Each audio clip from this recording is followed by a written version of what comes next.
bakit si Ma'am Mara Tamundong ang gusto kong maging mayor ng Manila?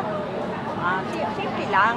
Kasi for the past consecutive years, nasubukan na natin si Mayor Isko, nasubukan na rin namin si Mayor Lacuna, which I feel na wala namang pagbabago.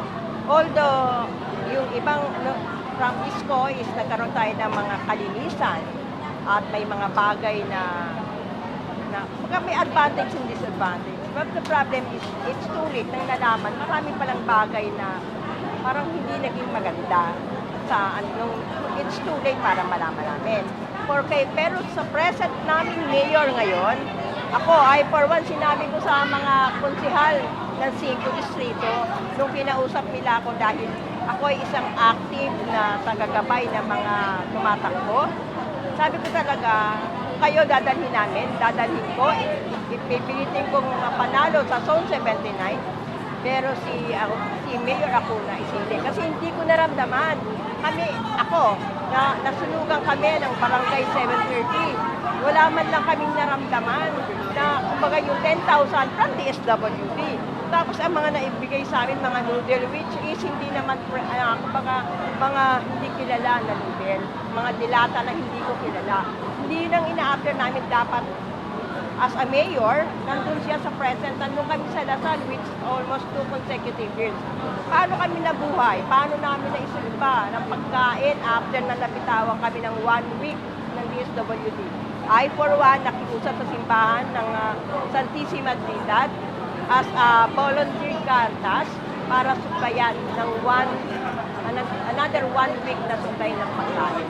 So yun lang. Kaya this time, hinihikayat ko ang hawak kong Zone 79 na dapat maramdaman natin ang pagbabago. Huwag na tayo sa trapo.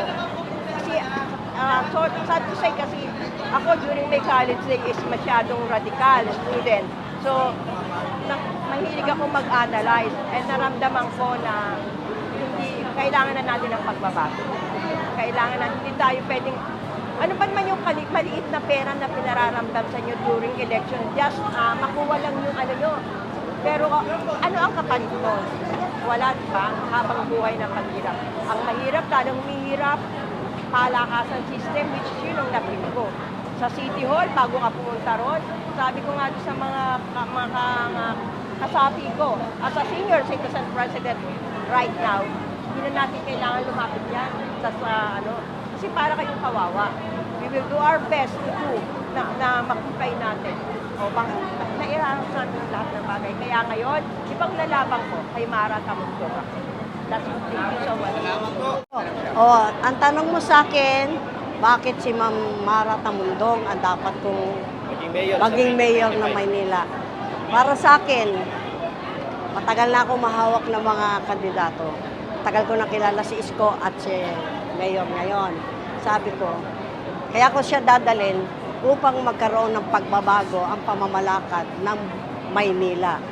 Sa naranasan namin bilang kagawad, sa almost 28 years ay kagawad na.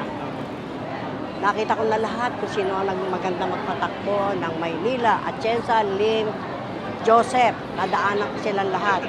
Ngayon, Isko, Lacuna.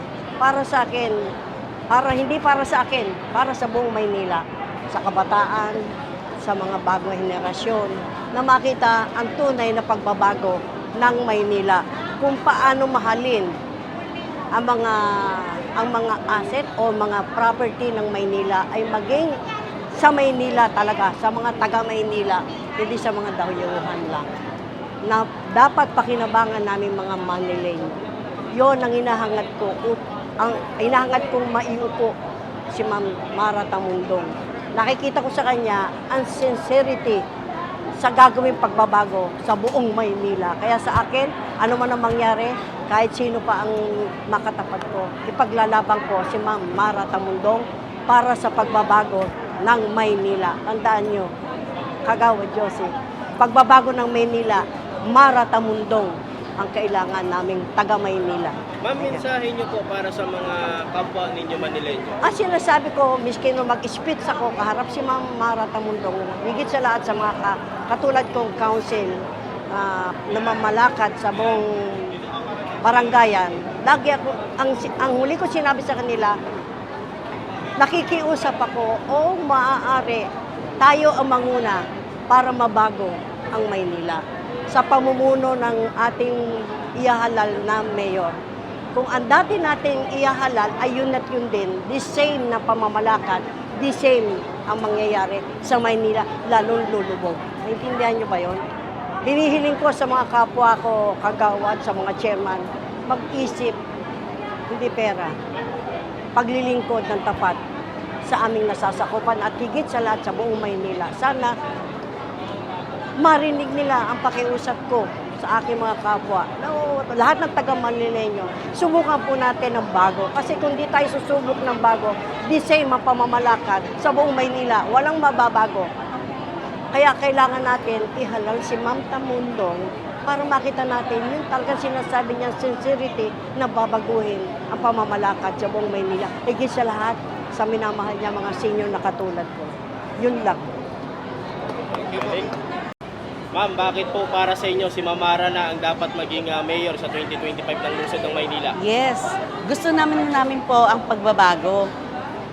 Unang-una, kaya nagustuhan ko si Ate Mara kasi nung nakaraang mga pandemic na hindi man siya nanalo na konsehal pero tumutulong siya bumababa sa mga barangay, nagbibigay ng tulong.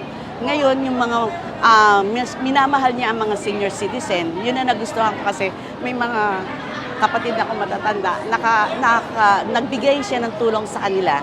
Kaya gusto ko siya sana magtagal yung ganon, pagtulong sa mga matatanda. Yun lang po. Ma'am, mensahe niyo sa ano? Mensahe niyo naman sa mga kapwa Manileño niyo. Yes, kailangan natin ng pagbabago. Sana naman, nasubukan na natin nakaraan, dapat ngayon, mas maganda kung si Ate Mara naman.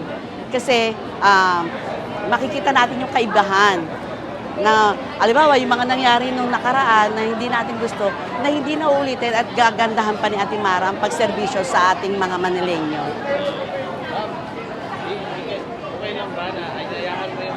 Yes, sa lahat to ng mga botante ng Manila, maaari po bang iboto natin si Ate Mara? Hindi, ulitin, huwag lang iboto.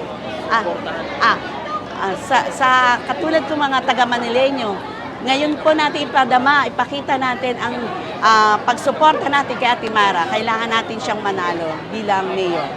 Thank you po. Thank you po.